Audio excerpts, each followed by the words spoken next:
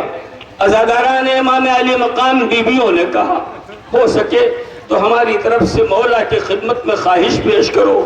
ہم دو رویا صفے بنا کے کھڑے ہو جاتے ہیں, امام سے کہہ دو ہمارے درمیان سے گزر جائے تاکہ اپنے آقا کو آخری بار الوداع کہہ سکے. زینب نے پیغام پہنچایا, بیویاں دو رویا کھڑی ہو گئی, علی کا لالا درمیان سے گزرا, ہر طرف سے الفراق و الوداع کی آوازیں بلند ہوئی. اے پنجتن پاک کی آخری نشانی حسین ابن علی, ہمارا سلام قبول کرو, مولا الوداع, مولا خدا حافظ. تمام بیویوں نے امام علی مقام کو اس موقع پر رخصت کیا. جو قافلہ حسین لے کے مدینے کی طرف جا رہے ہیں, مدینے سے مکے کی طرف لے کے جا رہے ہیں, اس قافلے میں ایک خاص شخصیت بھی حسین کے ساتھ ہے. اگر وہ نہ ہوتی تو شاید کربلا کا پیغام اس انداز سے ہم تک نہیں پہنچا ہوتا جس طریقے سے ہم جانتے ہیں. آپ سمجھ گئے میں کس کا نام لینا چاہتا ہوں؟ شریکت الحسین ثانی زہرا جناب زینب علیہ مقام, بھائی کے برابر شریک ہے مدینے سے لے کے کربلا تک. اور جب بھائی نہیں رہے, کربلا سے کوفہ, کوفہ سے شام, شام سے شام کے دربار و زندان تک ساری ذمہ داریاں جو حسین چھوڑ کے گئے تھے انجام دے رہی ہیں. وہ کتنی اس وقت پریشان ہے جب پتہ چلا حسین جانے والے ہیں. روایتوں میں لکھا ہوا ہے کہ جناب زینب کو جو ہی پتہ چلا کہ حسین مدینہ چھوڑ رہے ہیں, ایک مرتبہ جناب عبداللہ ابن جعفر کے سامنے جا کے کھڑی ہو جاتی ہیں اور فرماتی ہیں, عبداللہ ذرا سوچ کے بتانا, زینب نے کبھی تم سے کچھ مانگا ہے؟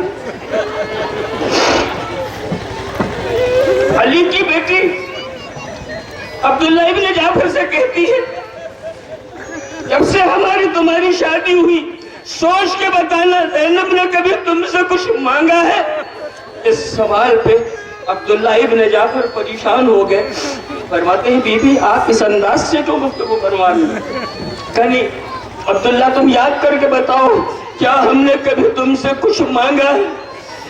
یاد کر کے کہا, مجھے یاد ہے آپ نے کبھی کوئی خواہش نہیں کی, آپ نے کبھی مجھ سے کچھ نہیں مانگا. زینب دوسرا جملہ کہتی ہے, جانتے ہو عبداللہ ہم نے اب تک کچھ کیوں نہیں مانگا؟ عبداللہ تم جانتے ہو کہ ہم نے آج تک تم سے کچھ کیوں نہیں مانگا؟ کہ یہ تو نہیں پتا شہزادی, کہ اس لیے کہ جب ہم کچھ مانگے تو تم انکار نہ کر سکو. اے عبداللہ وہ وقت آ گیا جب علی کے بیٹے تم سے کچھ مانگنے آئیں گے. عبداللہ فرماتے ہیں, کیا چاہیے بی بی؟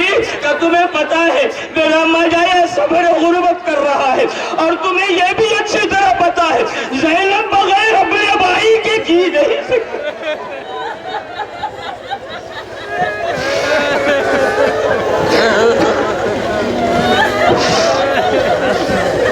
عبداللہ تمہیں اچھی طریقے سے پتا ہے حسین سفر غربت کر رہے ہیں, اور تمہیں یہ بھی پتا ہے کہ زینب بغیر اپنے بھائی کے زندہ نہیں رہ سکے گی.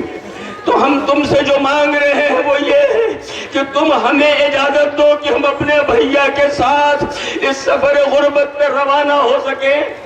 نہ معلوم کس لب و لہجے میں زینب نے یہ بات کہی. عبداللہ دیر تک آنسو بہاتے رہے, پھر آنکھوں سے آنسوؤں کو خشک کر کے کہا, بی بی یہ بھی کوئی کہنے کی بات ہے, اگر میں بیمار نہ ہوتا میں خود حسین کے ساتھ جاتا, مگر چونکہ بیمار ہوں لہٰذا آپ کو اجازت ہے, یہ دونوں بچے میرے ننھے آپ انہیں اپنے ساتھ لے جائیے. اگر کبھی بھائی پہ کوئی وقت آ جائے ایک کو اپنی طرف سے قربان کر دیجئے گا, ایک کو ہماری طرف سے قربان کر دیجئے.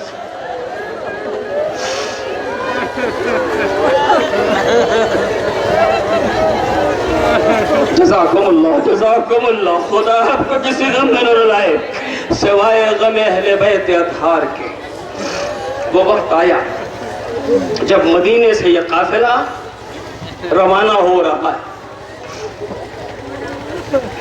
ایک خاص اہتمام کیا گیا تھا مدینے سے چلنے کا، ایک خاص اہتمام کیا گیا تھا. بنی ہاشم کے نوجوان دور دور تک حفاظتی انتظام میں لگے ہوئے تھے. خبردار کوئی قریب سے نہ گزرنے پائے. مخدرات اس وقت حالت سواریوں پہ سوار ہو رہی، کہیں عباس، کہیں علی اکبر، کہیں قاسم، کہیں اون و محمد، اور ایک ایک بیوی بیت الشرف سے نکلتی. لکھا ہے یزیدی نامہ کے نگار کہتا ہے کہ میں نے جب رخصت کے حال کو جاننا چاہا تو دیکھا کہ ہر طرف بنی ہاشم کے نوجوان ہیں، افراد بنی ہاشم ہیں، دور دور تک کوئی غیر یہاں بھٹک نہیں پا رہا ہے. ایسے میں ایک ایک بیوی نکلتی ہے، ایک بیوی گھر سے برآمد ہوتی ہے، ایک نوجوان آگے بڑھتا ہے، ایک ناقے کو بٹھاتا ہے، خود دو زانو ہو کے بیٹھ جاتا ہے. بیوی آگے بڑھتی ہے، زانو پہ قدم رکھتی ہے، قدم رکھ کے اس ناقے پہ سوار ہو جاتی ہے. پھر دوسرا نوجوان ادھر سے دوسری بیوی نکلتی، دوسرا ناقہ لیے ہوا آگے بڑھتا ہے، دو زانو ہو کے بیٹھتا ہے. بیوی زانو پہ قدم رکھ کے اس ناقے پہ سوار ہوتی ہیں. اس طرح ایک ایک بیوی ناقے پہ سوار ہو رہی ہے. میں نے پوچھا یہ کون سی بیوی ہے، کس نے سوار کیا؟ پتا چلا یہ بیوہ حسن مشتبہ پرواں ہیں جنہیں قاسم نے سوار کیا. ان کے بعد کون سی بیوی تھی؟ کہ وہ رباب تھی جنہیں قاسم و علی اکبر نے سوار کیا. اس کے بعد کون سی بیوی تھی؟ کہ وہ ام لیلا تھی جنہیں جناب علی اکبر نے سوار کیا. ایک ایک بیوی کو ایک ایک جوان سوار کرتا رہا. عزیزان گرامی، ایک مرتبہ وہ نامہ نگار کہتا ہے ایک مرتبہ میرے ہوش اڑ گئے، سارے کے سارے افراد حرکت میں آ گئے. عباس تیزی سے آگے بڑھے، حسین نے کرسی کو چھوڑ لیا، جناب قاسم، جناب علی اکبر سب کے سب سمٹ کے اس بیوی کو اپنے حصار میں لے لیتے ہیں، ناقے کے پاس لاتے ہیں اور انہیں جناب ابو الفضل عباس نے سوار کیا. میں نے کہا ساری بیویوں کو ایک ایک جوان نے سوار کیا، یہ کون سی بیوی ہیں جن کے لیے ہر ایک اکٹھا ہو گیا؟ خود حسین اپنی کرسی سے کھڑے ہو گئے. پتا چلا یہ کوئی اور نہیں ہے، یہ علی کی لاڈلی حسین ابن علی کی بہن زینب اولیاء مقام شریکت الحسین، جسے سوار کرنے کے لیے خود حسین بھی آگے بڑھے ہیں تاکہ اپنی بہن کو اس قافلے میں شامل کر سکے. عزاداران امام علی مقام، میں نے بڑے مختصر انداز میں آپ کی خدمت میں گزارش کر دی کہ مدینے سے یہ قافلہ اس انداز سے نکل رہا ہے. ایک دو باتوں کی طرف روشنی اور ڈال دوں اور گفتگو تمام عزیزان گرامی. قافلہ دھیرے دھیرے جا رہا ہے. اتنے میں اچانک بہت پیچھے سے ایک نحیف سی آواز آئی، قافلے والوں ذرا قافلہ روک دو، قافلے والوں ذرا قافلہ روک دو. مڑ کے دیکھا گیا تو حسین کی بیمار بیٹی سغرا فریاد کرتی ہوئی آگے بڑھ رہی ہے. پھوپھی اماں، اگر آپ کی محفل میں جگہ نہ ہو فضا کی محفل میں بٹھا دو، مگر خدا را ہمیں تنہا مدینے میں خدا را ہمیں اکیلا مدینے میں نہ چھوڑو. عزاداران امام علی مقام سغرا کو آتے ہوئے دیکھ کے ایک مرتبہ قافلے کو روک دیا گیا. سغرا قریب آئی، امام نے سمجھایا بیٹی اس بیماری کے عالم میں تمہیں اس طویل سفر میں نہیں لے جایا جا سکتا، تم یہاں سکون سے رہو، کہیں ہمیں سکون ملے گا تو ہم تمہارے بھائی اکبر کو تمہیں لینے کے لیے بھیج دیں. سغرا نے خواہش کی بابا اجازت ہو تو ایک بار اور اس قافلے سے رخصت ہو. کبھی زینب سے رخصت ہو رہی ہے سغرا، کبھی ام کلثوم سے رخصت ہو رہی ہے سغرا، کبھی رقیہ اور رباب سے رخصت ہو رہی ہے سغرا. رخصت ہوتے ہوتے ایک مرتبہ اپنے ننھے سے بھائی کو اپنی آغوش میں لیا اور لے کے چھوٹے بھیا کو پیار کرنے لگی. بھائی بھی نہ معلوم اس بہن سے کتنا مانوس تھا کہ آفتاب چڑھتا جا رہا ہے. ایک بی بی کوشش کر رہی ہے, سغرا علی اصغر کو ہمارے حوالے کرو تاکہ قافلہ آگے بڑھے. سغرا نے ایک شرط رکھی, میں اپنے بھائی کو خود تو نہیں دے سکتی, ہاں اگر آپ میں سے کسی کے آغوش میں چلا جائے تو مجھے کوئی اعتراض نہیں ہے. عزاداران امام علی مقام ہر بیوی کوشش کر چکی ہے مگر اصغر بہن کے گود چھوڑنے کو تیار نہیں ہے. بہت دیر ہوئی, حسین نے پوچھا کیا وجہ ہے؟ معلوم ہوا اصغر صغرا کی گود کو چھوڑنے پہ آبادہ نہیں, اور صغرا کی شرط ہے ہم خود سے نہ دیں گے, میرا بھائی چلا جائے تو جس کے پاس جائے لے جائے. ایک مرتبہ حسین آئے, روایت کہتی ہے آہستہ سے کانوں میں کچھ کہا, امت کے بچہ حسین کی گود میں آ گیا. سنو گے عزاداروں کیا کہا؟ شاید حسین نے کہا ہو بیٹا علی اصغر, کربلا کے میدان میں جو امتحان دینا ہے وہ امتحان اس وقت تک مکمل نہیں ہوگا جب تک تم اپنے گلے پہ تیر کھا کے مسکراؤ گے نہیں. اے بیٹا, کیا تم اپنے باپ کو ناکام دیکھنا چاہتے ہو؟ اگر باپ کی کامیابی تمہارے مطمع نظر ہو تو تم باپ کی آغوش میں بچہ ہومت کے باپ کی آغوش میں آ گیا. عزاداروں, میں نے اپنے گفتگو تمام کر دی. یہ قافلہ چلا. وطن چھوڑنا کوئی معمولی کام نہیں ہے, وطن چھوڑنا کوئی معمولی کام نہیں ہے. عزیزو, وہ بھی وہ وطن جسے مدینہ کہا جاتا ہے. میں اور آپ جب مدینے جاتے ہیں اور مدینے سے نکلنے لگتے ہیں تو ہماری آنکھوں میں آنسو آتا ہے. ہمارا وطن نہیں ہے لیکن ہمارا قلبی لگاؤ ہے, بار بار آنکھوں سے آنسو آتے ہیں. نہ معلوم کب دوبارہ اس مدینے کو دیکھنا نصیب ہوگا جس کا وطن ہے, جس رسول کی وجہ سے مدینے کی شہرت ہے, جس جگہ پہ حسین کا بچپنا گزرا ہے, جس رسول کی آغوش میں پل بڑھ کے حسین جوان ہوئے. ان سے زیادہ بھی مدینے کی محبت کسی کے اندر ہوگی مگر حسین مدینہ چھوڑنے پر مجبور ہیں. روایتیں کہتی ہیں تاریخ میں 2 ہجرتیں ہیں جو بہت مشہور ہوئی. ایک ہجرت رسول اللہ کی ہے جو مکے سے یعنی ان کے وطن سے مدینے ہوئی تھی, اور ایک ہجرت حسین کی ہے جو مدینے سے مکے کی جانب ہو رہی ہے. عزاداروں, مگر دونوں ہجرتوں میں بڑا فرق ہے. جب رسول اللہ مکہ چھوڑ رہے تھے درد تھا, دکھ تھا, غم تھا وطن کے چھوڑ جانے کا, لیکن جب رسول بڑھ رہے تھے تو مڑ مڑ کر در و دیوار مکہ کو دیکھ رہے تھے. ذہن میں خیال تھا مکے گھبرانا نہیں, ایک دن یہ محمد اسی مکے میں فاتح مکہ بن کے واپس آئے گا.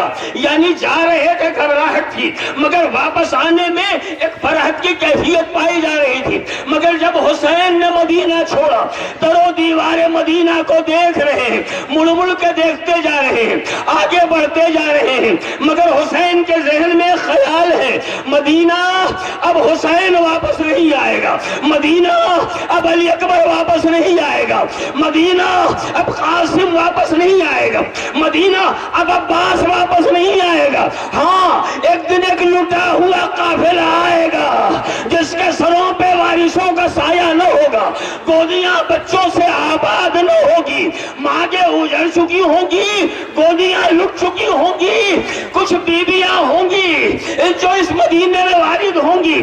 اس انداز سے جو ان پہ جو گزر چکی ہوگی اس کو سوچ کے آواز دیں گی مدینہ تجدنا لا تقبلینا فبالحسرات والاحزان جینا خرجنا منك بالاہلین جمعا رجعنا لا رجال ولا بلینا. اے ہمارے نانا کے مدینے, تو ہمارے آنے کو قبول نہ کرنا, ہم حسرتیں لائے ہیں, ہم نا امیدیاں لائے ہیں, تجھ سے نکلے تھے, سروں پہ وارثوں کا سایہ تھا, گودیاں بچوں سے آباد تھی, آج لوٹے ہیں نہ قاسم نہ علی اکبر نہ عباس. الا لعنت اللہ علی القوم الظالمین وسيعلم الذين ظلموا أي منقلب.